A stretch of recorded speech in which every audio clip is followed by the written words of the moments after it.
Mercedes key fobs typically use a physical key or a button to release the battery compartment. Locate the release button on the fob, often marked with a key icon. Press this button to slide open the case. If there's no button, older or AMG models gently pry the case open at the seam using a plastic pry tool. Work on a soft surface to protect the fob.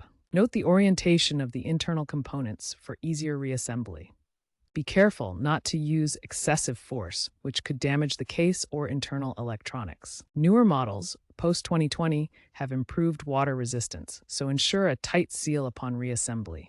Remember, different models might have slightly different mechanisms, so refer to your vehicle's manual if unsure. Mercedes key fobs commonly use CR 2025 or CR 2032 lithium coin cell batteries.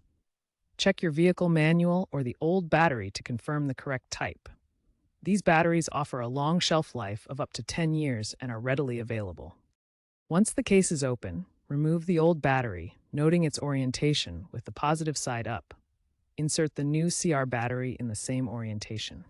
Avoid cheaper alkaline alternatives to prevent leaks and corrosion. Ensure the battery is securely seated. Snap the case back together, making sure it's fully sealed. Test the fob by pressing the buttons and starting your vehicle. If the fob doesn't work, double-check the battery orientation and the case closure.